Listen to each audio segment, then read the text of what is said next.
Hi guys, നമ്മൾ day 3 ആയിരുന്നു. ഇന്ന് ലോവർ ബോഡിയാണ് വർക്കൗട്ട് ചെയ്ത്. വർക്കൗട്ട് ഫുള്ള് കംപ്ലീറ്റ് ചെയ്തു.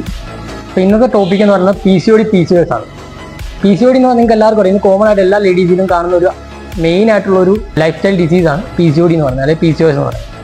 അപ്പം ഇന്ന് ഈ ടോപ്പിക് എടുക്കാൻ തന്നെ കാരണം, ഇന്ന് മോർണിംഗ് ഞാൻ ഒരു ക്ലയൻറ്റ് നമുക്ക് വന്നു. അതിൻ്റെ PCOD കാരണമാണ് നമ്മുടെ പ്ലാൻ ജോയിൻ ചെയ്തേക്കുന്നത്. അപ്പോൾ ഞാൻ ക്ലയൻറ്റിനോട് സംസാരിച്ച സമയത്ത് ക്ലയൻറ്റ് ഇപ്പോൾ മാരീഡാണ്, ഏകദേശം 28 ഏജോളം ഉണ്ട്. UK വർക്ക് ചെയ്യുന്നത്, സോഫ്റ്റ്വെയറിലാണ് വർക്ക് ചെയ്യുന്നത്. അപ്പോൾ അവരിപ്പോൾ കുട്ടിക്ക് ട്രൈ ചെയ്യാൻ സമയത്താണ് അവർക്ക് ഇതിനെക്കുറിച്ച് കൺസേൺ ആയത്, PCOD എന്ന് വെച്ച്. അപ്പോൾ ഞാൻ ചോദിച്ചു എന്നും അതിൻ്റെ സിംറ്റംസ് കാണിച്ചു തുടങ്ങി വെച്ചപ്പോൾ അവർക്ക് ഏകദേശം 17-18 വയസ്സുള്ള സമയത്ത് തന്നെ ഈ സിംറ്റംസ് കാണിച്ചു. അത് മീൻസ് അത് ചെക്ക് ചെയ്ത് അത് PCOD ഉണ്ടെന്നുള്ള കാര്യം ഉറപ്പാക്കി. അവർ അതിനെക്കുറിച്ച് യാതൊരു ഇല്ല ടേക്ക് കെയറും ചെയ്തില്ല. ഒരു കാര്യം എക്സസൈസോ അല്ലെങ്കിൽ എന്തെങ്കിലും ഫുഡ് കൺട്രോൾ ചെയ്യോ ഒന്നും ചെയ്തിട്ടില്ല. അവരതിനെ നോർമൽ കാര്യമായിട്ട് വിട്ടു. മെഡിസിൻ എടുക്കും, പീരീഡ്സ് ആവും, പിന്നെ നിൽക്കും, പിന്നെ മെഡിസിൻ എടുക്കും, പീരീഡ്സ് ആവും, നിൽക്കും. ആ ഒരു രീതിയിലാണ് ഇപ്പോൾ മാരീഡ് ആയി കഴിഞ്ഞാൽ കുട്ടിക്ക് ട്രൈ ചെയ്തപ്പോഴാണ് ഇതിനെക്കുറിച്ച് കോൺഷ്യസ് ആകുന്നത്. അപ്പം എനിക്ക് പറയാനുള്ളത്രേ നമ്മൾ ഇത് വളരെ നോർമലായിട്ട് വരുന്നൊരു കാര്യമാണ്. ഇപ്പം കൂടുതൽ നമ്മുടെ ആൾക്കാർ, നമ്മുടെ കുട്ടികളൊക്കെ ഇന്ന് ഹോസ്റ്റലിൽ താമസിക്കുന്ന ആൾക്കാരാണ്. അപ്പോൾ അവരെ സംബന്ധിച്ച് അവർ കൂടുതൽ കാർബായിരിക്കും അവരുടെ ഫുഡിനകത്ത് കൂടുതൽ വരുന്നത്. ഇപ്പം ഹോസ്റ്റലിൽ താമസിക്കുന്ന ആൾക്കാർ കൂടുതൽ കാർബായിരിക്കും അവർ ഫുഡിനകത്ത് വരുന്നത്.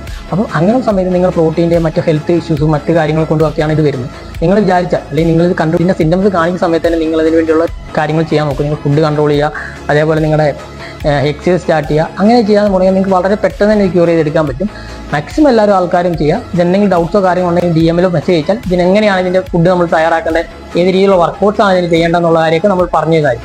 ഓക്കെ.